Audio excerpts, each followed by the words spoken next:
ಲುಕ್ಕಲ್ಲಿ ಅವ್ನು ಹೀರೋನೇ. ಮದವಣಗಿತ್ತಿ ಅಂತೆ ಒಂದ್ ಕಡೆ ನರ್ತಕಿ ಥಿಯೇಟರ್ ಒಂದ್ ಕಡೆ ಸಿದ್ಧತೆಯನ್ನ ಮಾಡ್ಕೊಂಡಿದೆ. ಆದ್ರೆ ಕಿಕ್ಕಲ್ಲಿದ್ರೆ ಸೊ ಈಗ ಏನಿದು ಆಲ್ರೆಡಿ ಕಟ್ಔಟ್ ಒಂದ್ ಕಡೆ ಗಮನಿಸ್ತಾ ಇರಬಹುದು ದೃಶ್ಯಾವಳಿಗಳಲ್ಲಿ. ಕಟ್ಔಟ್ ಈ ರೀತಿಯಾಗಿ ಒಂದ್ ಕಡೆ ರಾರಾಜಿಸ್ತಾ ಇದೆ ಅಂತಂದ್ರೆ ಡೆವಿಲ್ ಸಿನಿಮಾ ಯಾವ ರೀತಿ ಆಗಿರಬಹುದು. Full on terror. ಆ ಅಭಿಮಾನಿಗಳು ಫಸ್ಟ್ ಡೇ ಫಸ್ಟ್ ಶೋ ನೋಡಬೇಕು ಅನ್ನುವಂಥದ್ದು ಸಾಕಷ್ಟು ಜನರ ಒಂದು ಕನಸು ಇರುತ್ತೆ. ದರ್ಶನ್ ಅವರ ಸರಿಸುಮಾರು 7 ವರ್ಷದ ಒಂದು ಕನಸು. ಕನ್ನಡ ಚಿತ್ರರಂಗದಲ್ಲಿ ಒಂದ್ ಕಡೆ ಹಿಸ್ಟರಿಯನ್ನ ಕ್ರಿಯೇಟ್ ಮಾಡಬೇಕು ಅನ್ನುವಂಥದ್ದು ಅಭಿಮಾನಿಗಳ ಒಂದು ಕನಸು. ನಾನು ಬರ್ತಿದ್ದೀನಿ ಚಿನ್ನ.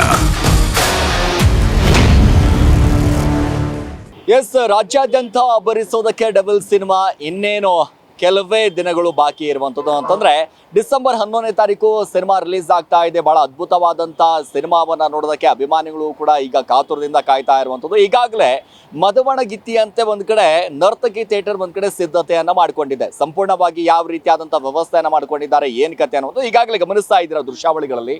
ನೋಡಿ, ಈಗ ಸುಸ್ವಾಗತಕ್ಕೆ ಮೊದಲೇದಾಗಿ ಬೋರ್ಡ್ ಅನ್ನ ಹಾಕಿರುವಂಥದ್ದು ಶ್ರೀ ಜೈ ಮಾತಾ ಕಾಂಬಿನೇಷನ್ ನಲ್ಲಿ ಮೂಡಿಯಲ್ಲಿ ಬರ್ತಾ ಇರುವಂತಹ ಒಂದು ಸಿನಿಮಾ. ಚಾಲೆಂಜಿಂಗ್ ಸ್ಟಾರ್ ದರ್ಶನ್ ಅವರ ಒಂದು ಈ ಸಿನಿಮಾ ಇದೆಯಲ್ಲ, ಬಹಳ ಅದ್ಭುತವಾದಂಥ ಡೆವಿಲ್ ಸಿನಿಮಾಗಾಗಿ ಸಾಕಷ್ಟು ಅಭಿಮಾನಿಗಳು ಕಾತುರದಿಂದ ಕಾಯ್ತಾ ಇದ್ರು. ಸೊ ಈ ಸಿನಿಮಾಗಾಗಿ ಒಂದಿಷ್ಟು ಹಲವು ಜನರು ಕೂಡ ಕಾಯ್ತಾ ಇದ್ರು. ಈಗಾಗಲೇ ಗಮನಿಸ್ತಾ ಹೋದ್ರೆ ಈ ಕಟ್ಔಟ್ ಕೂಡ ರೆಡಿ ಮಾಡ್ಕೊಂಡಿದ್ದಾರೆ. ಎಲ್ಲವೂ ಕೂಡ ಸಿದ್ಧತೆಯನ್ನ ಮಾಡ್ಕೊಂಡಿರುವಂಥದ್ದು. ಸೊ ಪ್ರಕಾಶ್ ವೀರ್ ಅವರು ಒಂದ್ ಕಡೆ ಮಿಲನ ಚಿತ್ರದ ನಿರ್ಮಾಪಕರಾಗಿರುವಂಥದ್ದು.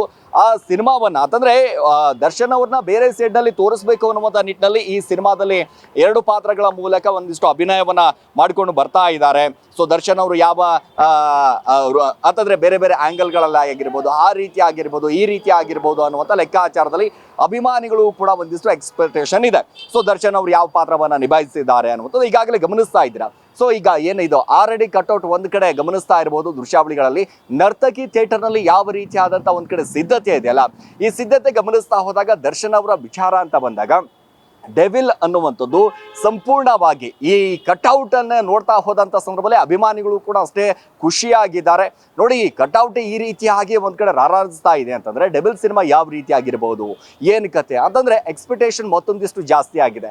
ಮನೆ ತಾನೇ ಒಂದಿಷ್ಟು ಟ್ರೈಲರ್ ರಿಲೀಸ್ ಆಯಿತು. ಟ್ರೈಲರ್ ರಿಲೀಸ್ ಆದಂತ ಸಂದರ್ಭದಲ್ಲಿ ಗಮನಿಸ್ತಾ ಹೋದ್ರೆ ಬಹಳ ಅದ್ಭುತವಾದಂಥ ಅಲ್ಲಿರುವಂಥ ಡೈಲಾಗ್ಗಳಾಗಿರ್ಬೋದು, ಒಂದೊಂದಾಗಿ ಆ ಡೈಲಾಗ್ಗಳ ಮೂಲಕ ಸೊ ಬರ್ತಾ ಇದ್ದೀನಿ ಚಿನ್ನ, ಒಂದು ಕಡೆ ಸೂರ್ಯನಿಗೆ ಬಹಳ ಹೊತ್ತು ಗ್ರಹಣ ಹಿಡಿಯೋದಿಲ್ಲ ಅನ್ನುವಂಥ ಮಾತುಗಳಾಗಿರ್ಬೋದು. ಅದಾದ ನಂತರ ಎಲ್ಲಿ ಹೋದರೂ ಕೂಡ ಯಾಕೋ ನನ್ನ ಹಿಂದೆ ಬರ್ತಾ ಇದ್ದೀರಾ ಅನ್ನುವಂಥ ಮಾತುಗಳು, ಇವೆಲ್ಲವೂ ಕೂಡ ಒಂದು ಕಡೆ ಈ ಮತ್ತೊಂದಿಷ್ಟು ಅಭಿಮಾನಿಗಳಿಗೆ ಬಹಳಷ್ಟು ಅಂದರೆ ಉತ್ಸಾಹ ಬರುವಂತೆ ಮಾಡಿದೆ. ಸೊ ಈ ರೀತಿಯಾಗಿ ಬರಬೇಕಾಗಿತ್ತು ರೀ, ಆ ರೀತಿಯಾಗಿ ಇತ್ತು ಏನ್ರಿ ದರ್ಶನ್ ಅವರ ಟ್ರೈಲರ್ ನೋಡಿದಂಥ ಸಂದರ್ಭದಲ್ಲಿ ಎಲ್ರಿಗೂ ಕೂಡ ಮೈ ಜುಮ್ ಅನ್ನೋಂತಲ್ರಿ. ಈ ರೀತಿಯಾಗಿ ಒಂದ್ ಕಡೆ ಸಿನಿಮಾ ಅನ್ನುವಂಥ ಲೆಕ್ಕಾಚಾರದಲ್ಲಿ ಯಾಕಂದ್ರೆ ಅಷ್ಟರ ಮಟ್ಟಿಗೆ ಎಕ್ಸ್ಪೆಕ್ಟೇಷನ್ ಒಂದ್ ಕಡೆ ಜನರುಗಳು ಇದೆ. ಸೊ ಅದಕ್ಕೆ ರೀತಿಯಾದಂಥ ಒಂದ್ ಕಡೆ ಸಕಲ ಸಿದ್ಧತೆ, ಯಾಕಂದ್ರೆ ಬಹಳಷ್ಟು ಸಾವಿರಾರು ಜನ ಅಭಿಮಾನಿಗಳು ಬರ್ತಾರೆ. ಅವತ್ತು ಈಗಾಗಲೇ ಟಿಕೆಟ್ಗಳು ಕೂಡ ಸಂಪೂರ್ಣವಾಗಿ ಶೋಲ್ಡ್ ಔಟ್ ಆಗಿರುವಂಥದ್ದು.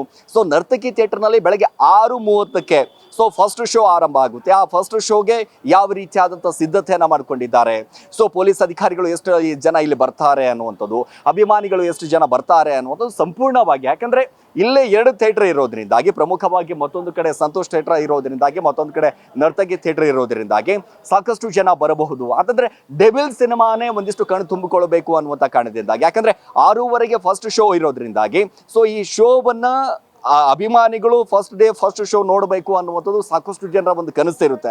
ಸೊ ಆ ಕನಸನ್ನ ಒಂದು ಕಡೆ ನನಸನ್ನ ಮಾಡಿಕೊಳ್ಳೋದಕ್ಕೆ, ಅದರ ಜೊತೆಗೆ ಬಹಳ ವರ್ಷಗಳ ನಂತರ ಒಂದು ಕಡೆ, ಯಾಕಂದ್ರೆ ದರ್ಶನ್ ಅವರ ಸರಿಸುಮಾರು 7 ವರ್ಷದ ಒಂದು ಕನಸು ಈ ಡೆವಿಲ್ ಅನ್ನುವಂಥದ್ದು ಏನು ಸಿನಿಮಾ ಇದೆಯಲ್ಲ, ಸೊ 2018ರಲ್ಲಿ ಹುಟ್ಟಿರುವಂತಹ ಒಂದು ಕಥೆಯನ್ನ ಸೊ ಯಾವ ರೀತಿಯಾಗಿ ಬರಬೇಕು, ಸೊ ಇಲ್ಲಿ ವಿಲನ್ ಪಾತ್ರ ಯಾವ ರೀತಿ ಆಗಿರಬೇಕು, ಹೀರೋ ಪಾತ್ರ ಯಾವ ರೀತಿಯಾಗಿರಬೇಕು ಅನ್ನೋದನ್ನ ಸಂಪೂರ್ಣವಾಗಿ ಡೆವಿಲ್ ಸಿನಿಮಾದಲ್ಲಿ ಒಂದಿಷ್ಟು ತೋರಿಸುವಂಥದ್ದು. ಯಾಕಂದ್ರೆ ಟ್ರೇಲರ್ ಬಿಟ್ಟಂತ ಸಂದರ್ಭದಲ್ಲಿ ಸಾಕಷ್ಟು ಜನರಿಗೆ ಕನ್ಫ್ಯೂಸ್ ಆಗಿತ್ತು. ಅರೆ ಏನ್ರಿ ಇದು ಒಂದು ರೀತಿಯಾಗಿ ಎಲ್ಲೂ ಕೂಡ ಕಥೆಯನ್ನ ಬಿಟ್ಟೇ ಕೊಟ್ಟಿಲ್ಲಲ್ಲ ಅನ್ನುವಂಥ ಮಾತುಗಳನ್ನ ಆಡ್ತಾ ಇದ್ರು. ಸೊ ಈಗ ಈ ಕಥೆಗಳನ್ನ ಎಲ್ಲೂ ಕೂಡ ಬಿಟ್ಟುಕೊಡುವಂಥ ಕೆಲಸವನ್ನ ಡೆವಿಲ್ ಟೀಮ್ ಎಲ್ಲೂ ಕೂಡ ಮಾಡಲಿಲ್ಲ. ಯಾಕೆ ಅಂತಂದ್ರೆ ಅಭಿಮಾನಿಗಳಿಗೆ ಒಂದಿಷ್ಟು ಕುತೂಹಲ ಇರಲಿ, ಸೊ ಎಲ್ಲರೂ ಕೂಡ ಥಿಯೇಟರ್ಗೆ ಬಂದು ಇಷ್ಟು ಸಿನಿಮಾವನ್ನ ನೋಡ್ಲಿ ಅನ್ನುವಂಥದ್ದು. ಸೊ ಹಾಗಾಗಿ ಈಗ ಯಾಕಂದ್ರೆ ಮೇನ್ ಥಿಯೇಟರ್ ಅಂತ ಅಂದಾಗ ಸಹಜವಾಗಿ ಡೆವಿಲ್ ಸಿನಿಮಾದು ಅಂತಂದ್ರೆ ಅದು ನರ್ತಕಿ ಥಿಯೇಟರ್ ಗಮನಿಸ್ತಾ ಇದ್ದೀರಾ. ಸೊ ಒಂದು ಕಡೆ ಕಟ್ಔಟ್ ಆಗಿರ್ಬೋದು, ಮತ್ತೊಂದು ಕಡೆ ಚಿತ್ರತಂಡ ಸಂಪೂರ್ಣವಾದಂಥ ಸಕಲ ಸಿದ್ಧತೆಯನ್ನ ಮಾಡಿಕೊಂಡಿದೆ. ಇದೇ ನರ್ತಕಿ ಥಿಯೇಟರ್ನಲ್ಲಿ ಡಿಸೆಂಬರ್ 11ನೇ ತಾರೀಕು ಪ್ರಮುಖವಾಗಿ ಗಮನಿಸ್ತಾ ಹೋದ್ರೆ ಇಡೀ ಅಂತಂದ್ರೆ ಅಬ್ಬರ ಯಾವ ರೀತಿಯಾಗಿರುತ್ತೆ ಅವತ್ತು, ಅಭಿಮಾನಿಗಳ ಜೋಶ್ ಯಾವ ರೀತಿಯಾಗಿರುತ್ತೆ, ಇದು ಇವತ್ತೇನು ಈ ರೀತಿಯಾಗಿ ಒಂದಿಷ್ಟು ಕಾಣಿಸ್ತಾ ಇರ್ಬೋದು. ಆದ್ರೆ ಅವತ್ತಿನ ದಿನ ಮಾತ್ರ ನಿಜಕ್ಕೂ ಒಂದು ರೀತಿಯಾದಂತಹ ಹಬ್ಬದ ವಾತಾವರಣ ನಿರ್ಮಾಣ ಆಗುತ್ತೆ. ಸೊ ಯಾಕಂದ್ರೆ ಅಭಿಮಾನಿಗಳು ಅಷ್ಟರ ಮಟ್ಟಿಗೆ ಹಬ್ಬವನ್ನ ಆಚರಿಸಬೇಕು. ಯಾಕಂದ್ರೆ ಸಿನಿಮಾವನ್ನ ಹೆಂಗಾದ್ರೂ ಮಾಡಿ ಕನ್ನಡ ಚಿತ್ರರಂಗದಲ್ಲಿ ಒಂದ್ ಕಡೆ ಹಿಸ್ಟರಿಯನ್ನ ಕ್ರಿಯೇಟ್ ಮಾಡಬೇಕು ಅನ್ನುವಂಥದ್ದು ಅಭಿಮಾನಿಗಳ ಒಂದು ಕನಸು, ಅದರ ಜೊತೆಗೆ ಚಿತ್ರತಂಡದ ಕನಸು ಕೂಡ.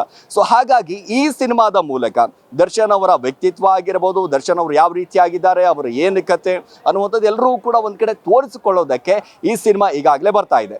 ಸೊ ಒಂದು ಕಡೆ ಗಮನಿಸ್ತಾ ಹೋದ್ರೆ ಈ ರೀತಿಯಾಗಿ 6 ಅಡಿ ಕಟೌಟ್ ಹಾಕೋ ಮೂಲಕ ಅಭಿಮಾನಿಗಳಿಗೆ ಒಂದ್ ಕಡೆ ಹುರಿದುಂಬಿಸುವುದಾಗಿರ್ಬೋದು, ಈಗಾಗಲೇ ಈ ರೀತಿಯಾಗಿ ಒಂದ್ ಕಡೆ ಸಕಲ ಸಿದ್ಧತೆಯನ್ನ ಮಾಡ್ಕೊಂಡಿದ್ದಾರಲ್ಲ, ನಿಜವಾಗ್ಲೂ ಒಂದು ರೀತಿಯಾದಂಥ ಹೆಮ್ಮೆ ಅನಿಸುತ್ತೆ ಅಂತಾನೆ ಹೇಳ್ಬೋದು. ಸೊ ಈಗಾಗಲೇ ಒಂದು ರೀತಿಯಾದಂಥ ಸಿದ್ಧತೆಯನ್ನ ಮಾಡ್ಕೊಂಡಿದ್ದಾರೆ ಏನು ಅನ್ನುವಂಥದ್ದು, ಇದೆಲ್ಲವೂ ಕೂಡ ಒಂದು ಕಡೆ ಕಟೌಟ್ ನೋಡೋದಾಗಿರ್ಬೋದು, ಥಿಯೇಟರ್ನಲ್ಲಿ ಎಲ್ಲವೂ ಕೂಡ ಒಂದು ರೀತಿಯಾಗಿ ಹೌದಪ್ಪ ಈ ರೀತಿಯಾಗಿ ಮಾಡ್ಕೋಬೇಕಾಗಿದೆ, ಆ ರೀತಿಯಾಗಿ ಮಾಡ್ಕೋಬೇಕಾಗಿದೆ, ನಾವು ಎಲ್ಲವನ್ನ ಕೂಡ ಸಿದ್ಧತೆಯನ್ನ ಮಾಡ್ಕೊಂಡಿದ್ದೇವೆ. ಯಾಕಂದ್ರೆ ಅವತ್ತು ಅಭಿಮಾನಿಗಳು ಜಾಸ್ತಿ ಬರೋದ್ರಿಂದಾಗಿ ಒಂದು ರೀತಿಯಾದಂಥ ಕಾನೂನನ್ನ ಸಂಪೂರ್ಣವಾಗಿ ನಾವು ಕೈಗೆತ್ತಿಕೊಳ್ಳಕ್ಕೆ ಹೋಗಬಾರ್ದು. ಯಾಕಂದ್ರೆ ಅಭಿಮಾನಿಗಳು ಒಂದಿಷ್ಟು ಅತಿರೇಕವನ್ನ ಮಾಡಬಹುದು ಅನ್ನುವಂಥ ನಿಟ್ಟಿನಲ್ಲಿ ಆಗಿರ್ಬೋದು, ಪೊಲೀಸ್ ಅಧಿಕಾರಿಗಳು ಕೂಡ ಒಂದಿಷ್ಟು ಬಹಳಷ್ಟು ಚಾಕಚಕ್ಯತೆಯಾಗಿ ಒಂದಿಷ್ಟು ಕೆಲಸವನ್ನ ಮಾಡ್ತಾರೆ ಅನ್ನುವಂಥ ಒಂದು ನಂಬಿಕೆ ಇದೆ. ಕ್ಯಾಮರಾ ಪರ್ಸನ್ ರಿಯಾಜ್ ಜೊತೆ ನಾನು ಸಿರಾಜ್ ವಾಲಿಕರ್, ರಬಲ್ ಟಿವಿ, ಬೆಂಗಳೂರು.